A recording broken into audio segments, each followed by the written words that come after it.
Hey, it's Samantha Hartley of the Profitable Joyful Consulting Podcast. This is season 6. We're talking about management consulting. And today I have a management consultant who is going to be talking about her experience as a consultant and her experience of working with me to grow her business. So this is a case study that I'm bringing you because for 3 reasons. One, I love case studies as a marketing technique. I refer to them as I'll have what she's having, because a lot of times when you read a case study, you think, oh, I want to get those results, so I'm going to go to that person. Secondly, you'll hear in her own words what Cheryl is doing as a consultant, how she's growing her business, and I think you're going to find both ideas and inspiration in what you hear. Like, it's fun to hear about things from the inside of somebody else's business, isn't it? I think so. And third, I teach on this podcast profitable, joyful consulting principles. And you've heard it from me week after week. And I think it's sometimes fun to hear what someone who also has worked with me and who has studied these principles, how they would describe them and how they are choosing to use them and incorporate them in their business. So I think concepts like signature systems and transformational engagements and rules, when you hear about those and how someone is actually applying them in their business, you'll think, oh, I'd heard about that, but I hadn't thought about doing things that way. So that is why I'm bringing Cheryl to you today. Also, what you're going to hear today is her talking about her original path for her consulting business versus where she is now. And I think that's important because when consultants come to me so often, I can tell that the reason they're struggling is the way they've set the business up. So the very first thing that I do in many cases is restructure the business model and change the way they're doing things, what they're selling, and to whom. And that's what we did. You'll also hear where Cheryl finds her clients. I think that's always interesting. How she structures her work, no surprise, long-term transformational engagements. The biggest tangible result of working with me, which was that she hit $750,000 in her first year, or actually her second year as a consultant. Now you won't see that you won't see it in the audio because we don't see anything in audios, but you'll see a graphic in the YouTube version of this on the video, which is the testimonial that she gave me a few years back, saying she went from $150,000 to $750,000 in the first year that she worked with me. So that is the tangible result she refers to, but you'll also hear about some other even better results in her as she describes how she works. I think the profitability is fun. Yay, it's fun to make a lot of money, but a lot of us know that the joy of a consulting business is the fulfillment. And what she talks about in here is being able to finally implement her full model. Cheryl is a thought leader in the human resources industry. She's known as the mother of lean HR. Her book is called Lean Human Resources: Redesigning HR Processes for a Culture of Continuous Improvement. It's innovative work, groundbreaking work, and it's also amazingly simple in many ways. The concepts that she's bringing forward are like basics and principles that simply aren't being implemented. So when organizations would be doing lean and making sure that the processes and machinery were doing it, they were leaving out people. And so she's been a huge part of incorporating people into those processes in ways that make the most of their contribution. So I think being able to implement her full model is a thing that's incredibly important to her, realizing the things that she wrote about in her book and her bringing those experiences that she'd had at corporate and actually bringing those to some of the most important companies in America today. Lastly, you'll hear her 3 takeaways of her experience of working with me. And again, these ideas and insights that she has, I think are going to be very inspiring for you. So this is Cheryl Jekyll, who is the CEO of the Lean Leadership Center. I will link to her LinkedIn, her website, her book, and other places where you can learn more about her and her really amazing work in the world. She's an incredible person, which is why I've had the best time working with her for the past, I guess, going on 5 years. We're still working on her growing her business strategically. So I look forward to your takeaways. You're welcome to get in touch with me about what you heard and what stood out to you in this episode. And if you'd like to get results like what Cheryl has gotten, then please do get in touch with me. This is Cheryl Jekyll. Enjoy. If I hadn't worked with Samantha, I was really on the road to doing those kinds of things myself. It would not have occurred to me to hire a firm to do my blogs, my social media, handle the website. I wouldn't have thought that would have been one of the first most important investments. And in addition, there was many other things I worked with Samantha on, including my selling and my overall business strategy, but I was really set to go it alone. And I thought the whole thing was, I was actually going to eke out a fairly modest living, just trying to replicate my salary. And so that I was like focused on how then I would not need to spend any money so I could do it all myself. So I always tell people the part of working with Samantha that made the biggest difference, and it was a big one, was the day she said to me, one, that she had cut me off of any marketing support until I closed some accounts. And I remember this feeling like she doesn't know that I can't sell and I'm not going to be able to do this. But I also remember feeling like it's time to quit putting something in the way. Everything was always like, we'll do it next week, or we'll do it some other time, or we'll do it some other way. And by the way, in the first month, I closed 4 deals, but I didn't do it alone. Samantha was really at my side with helping me figure out who to talk to.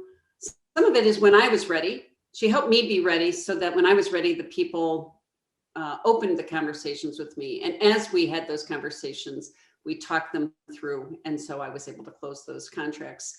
And actually, a couple of them are still clients. I mean, they're 4 years later that I'm still working with them. And so that really came from us working together. I found them really in my network. There were people that knew me, but one of the things that I've picked up from Samantha, it's not necessarily, I've always been told it's a numbers game. So like, did you contact 100 people or 200 people? I actually sometimes just really went more, just kept out here. I would drop a note here and there. One of the people that has ended up to be a significant client for me is someone I used to work with. I dropped her a note through LinkedIn, just said, thinking of you, hope you're doing well. It's been a while. She wrote back, said she's been tracking my career the last several years and really wants me to work with her as she became CEO of a new company. And from there, and I always think of that as, wonder if I wouldn't have just sent that quick little LinkedIn note.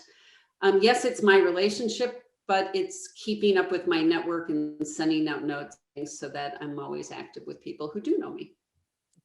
So far, at the end of 5 years, I've had every year has been successful. I would have to say that I've learned some lessons about what it's going to take to scale it further, but I always feel quite fortunate. And even in this year of COVID, a lot of people in consulting ended up kind of flat-footed. The other thing I learned from Samantha that I would have never done myself is she, when she was working with me, put me on a retainer from the very beginning, which I've come to realize is a common style. From there, I modeled my business the same way. So I never designed it to be project oriented. So in COVID, a lot of people who were purely project oriented didn't have their business lined up. The other thing that's been great all these years, usually the business of the upcoming year is all situated at the end of the current year. So I've really never had to worry about where the next piece of business is coming. It's been quite stable for me. And in working with her, I created really all long-term ongoing contracts with people. So I've really liked the way the business is structured. So it was 2 things. My original model was probably a day rate because the only other people I knew in consulting worked by the day.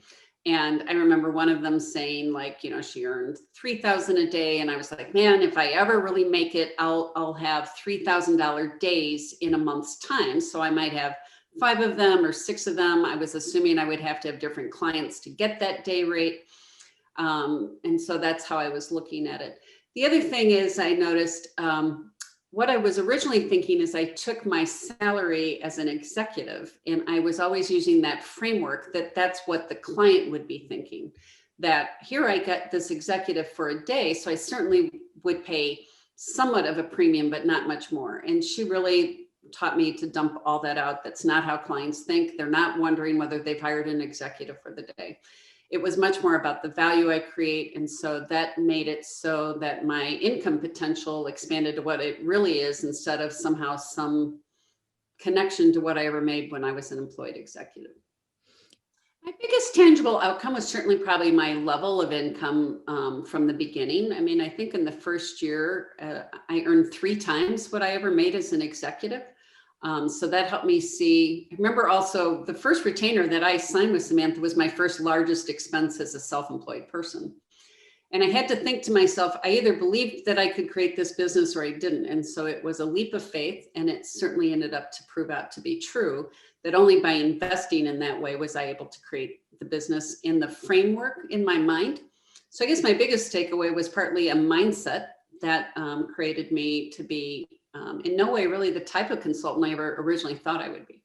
So now I have long-term clients and I'm able to implement my full model. And I'm coming up with these clients are really worth closer to $1 million to me. Now that may take 4 years before I get it, but that doesn't mean it's not $1 million in the end.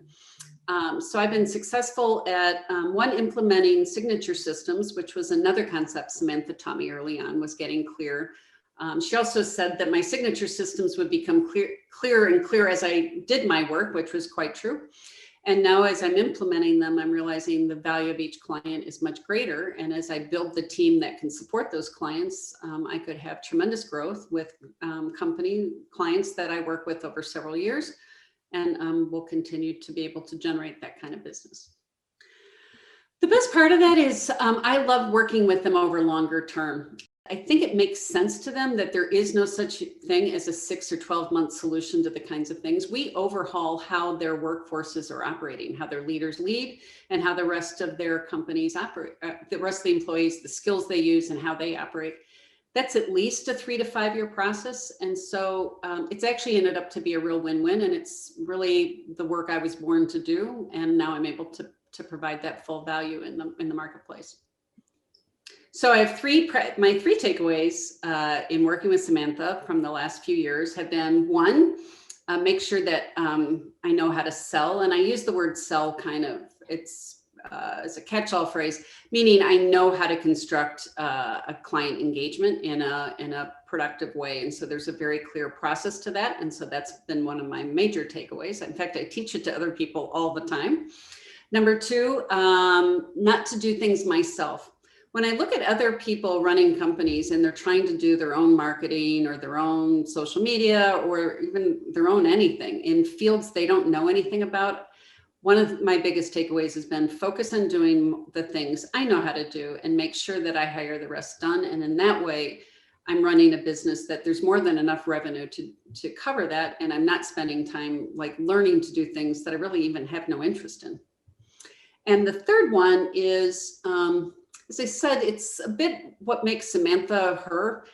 She'd always remind me at times that I needed to just let things come to me. Like whatever would be happening is really reflecting where I'm at. If I want more business, it'll come in. So even the direct outreach, it's not this kind of just, get out the list, call everyone, make the calls, leave messages. It's more interacting with my network in the ways that feel good to me. So the other takeaway is always work from what inspires me, make connections with others in a way that inspires me. It's not all about tasks. It's let the business come my direction. So in hindsight, I would say, don't be so slow to get even more help in. If what you're bringing to market has value, there'll be enough resource to cover the team that it takes to deliver it rather than keep trying to do it myself. And the other thing is that Samantha talks about a lot, and I would say in hindsight, I've learned I could have done better and would want to still do better, is creating rules for myself. She'll often outline, make sure whether you don't start work till 9 or you don't work on Saturdays, or one of my rules got to be don't work with 2 clients in the same day, because I would be literally on break with one client trying to work with another. And I have found over time, those rules really matter. And it doesn't mean I would never violate them, but it helps me lay out what a good week looks like, what a good day looks like. And that's really up to me.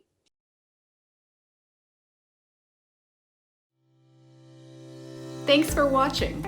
Please like this video, subscribe to the channel, and click the bell to get video updates. Thanks.